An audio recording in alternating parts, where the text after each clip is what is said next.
Hi అండి, అందరికి welcome to my channel. Psychology గురించి చూద్దాము. ఫస్ట్ మనోవిజ్ఞాన శాస్త్రం అనువర్తనాలు. ఫస్ట్ యూనిట్ లో విద్యార్థి యొక్క వికాసం, పెరుగుదల, వికాసం, పరిణతి గురించి ఈ వీడియోలో తెలుసుకుందాము. వెళ్ళిపోదాము.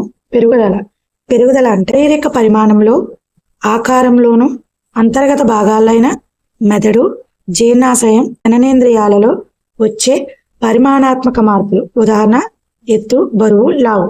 వికాసం వ్యక్తి యొక్క మానసిక, శారీరక, సంజ్ఞానాత్మక, ఉద్వేగ, నైతిక, సామాజిక, సృజనాత్మకత, మూర్తిమత్వ వికాసాలలో సంభవించే గుణాత్మక అంశాలలో వృద్ధిని సూచిస్తుంది. వ్యక్తి వికాసానికి పెరుగుదల పునాది వేస్తుంది. మనిషికి వికాసం అనేది పెరుగుదలతోటే స్టార్ట్ అవుతుందంట. ఓకేనండి.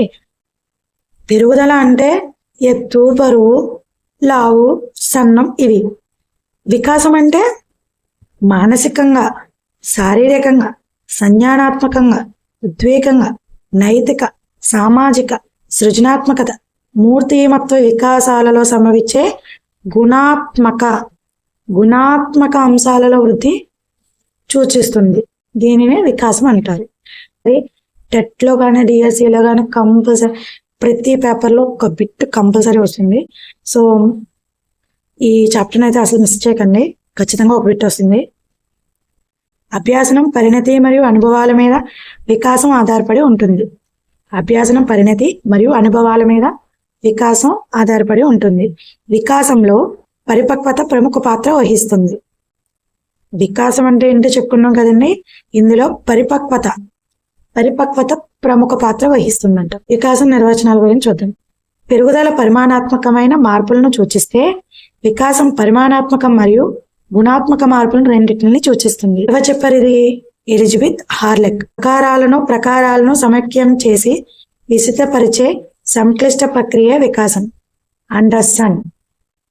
వికాసం వ్యక్తి సంరచన, ఆలోచన, ప్రవర్తనలో మార్పులు రావడం. ఇది జీవ సంబంధిత పరిసరాల వల్ల సంభవిస్తుంది. క్రైగ్స్. ఓకేనండి. వికాసం మీద నిర్వచనాలు వచ్చి ఎలిజబెత్ హార్లెక్, అండర్సన్, క్రైగ్స్ రాశారు. పరిణతి లేదా పరిపక్వత, మెచ్యూరిటీ. పరిపక్వత అనేది జన్యు ప్రభావాల సంకలనం, స్వీయ పరిమితితో కూడిన జీవిత వలయంలో పనిచేస్తుంది. గెస్సెల్. పరిపక్వత అంటే జన్యు సంభావ్యతతో జీవి ఆవిర్భావాన్ని తెలుపుతుంది.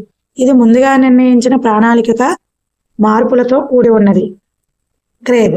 జన్మంతః వ్యక్తిలో ఉన్న సహజ సామర్థ్యాలు వయసుతో పాటు క్రమంగా వికసించడాన్ని పరిణతి అంటారు. మెచ్యూరిటీ అంటే ఏంటి? వయసు పెరిగే కొద్దీ మనలోని ఆలోచనలు మార్పులు, మనలోని ఉన్న భావాలు మార్పు చెందుతూ, వృద్ధి చెందుతూ వస్తాయి.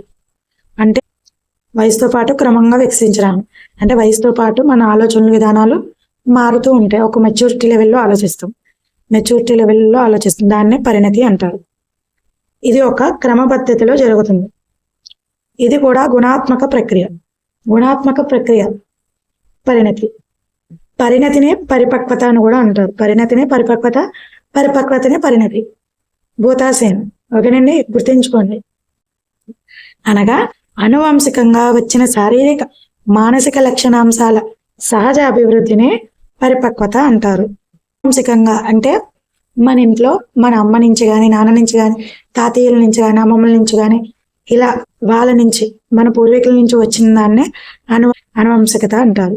అనువంశికంగా వచ్చిన శారీరక, మానసిక లక్షణాంశాలు అంటే మన బాడీలో మార్పులు ఏంటి, మన ఆలోచన విధానాలు ఏంటి, మన అలవాట్లు ఏంటి, అవి మనకు శారీరకంగా కానీ, మానసిక లక్షణాలు కానీ అనువంశికంగా వల్లనే వస్తాయి. సో వాటి అభివృద్ధిని పరిపక్వత అంటారంట. వ్యక్తిలో అంతర్గతంగా ఉన్న శక్తి సామర్థ్యాల వివర్తనమును పరిపక్వతగా చెప్పవచ్చు. ప్రత్యేక శిక్షణ, అభ్యాసనం ఏమాత్రం అవసరం లేకుండానే అంతర్గతంగా జరిగే గుణాత్మక స్వభావం కలిగిన చర్యగా పరిణతి చెప్పవచ్చు. కాబట్టి వికాసం లాగానే పరిణతి కూడా గుణాత్మక అంశం. అంటే మొత్తంగా వ్యక్తి అనువంశికత లక్షణాంశాలలో సహజంగా సంభవించే పరిమాణాత్మక, గుణాత్మక మార్పులను సూచించే అంశంగా పరిపక్వతగా చెప్పవచ్చు. ఓకేనండి. అనువంశికత లక్షణాంశాలను సహజంగా సంబంధించే పరిమాణాత్మక, గుణాత్మక మార్పులను సూచించే అంశంగా పరిపక్వతగా చెప్పవచ్చంట. ఓకేనండి. ఇప్పుడు ఎగ్జాంపుల్ చూడండి, మీకే అర్థమైపోతుంది. 6 నెలల శిశువుని ఎంత ప్రయత్నించినప్పటికీ మాట్లాడించలేము, కానీ 2 సంవత్సరాలు రాగానే శిశువు తనకు తానుగా శిక్షణ లేకుండా, ఎవరి అవసరం లేకుండానే మెల్లిమెల్లిగా మాట్లాడగలరు. ఈ ఎగ్జాంపుల్ చూడండి, ఈ పాయింట్ చూడండి. ప్రత్యక్ష శిక్షణ అభ్యాసం ఏమాత్రం అవసరం లేకుండానే అంతర్గతంగా జరిగే గుణాత్మక స్వభావం కలిగిన చర్యగా పరిణతిని చెప్పవచ్చు. అంటే మనం ఏ శిక్షణ ఇవ్వకపోవచ్చు. ఇప్పుడు పాకి పిల్లవాడికి ఎలా పాకరాలో మనం నేర్పించాం, ఎలా నడవాలో మనం చెప్పము, ఎలా నించోవాలో మనం చెప్పము, కానీ అది అంతర్గతంగా ఉన్న సామర్థ్యాల వల్ల ఆ పిల్లవాడు ఆ సమయానికి తనకు తానే ఏ శిక్షణ లేకుండానే తను చేయగలుగుతాడు. అది ఎగ్జాంపుల్. పుట్టినప్పుడు తల నిలపలేని శిశువు 4 నెలలు నిండేసరికి తానుగా తల నిలుపుతాడు. ఓకే. పెరుగుదల, వికాసం లేదా అభివృద్ధి డిఫరెన్స్ చూడండి, చాలా ఇంపార్టెంట్. ఎగ్జామ్ పాయింట్ ఆఫ్ వ్యూలో ఏ విధంగా అడిగినా మనం సమాధానం చెప్పాలి.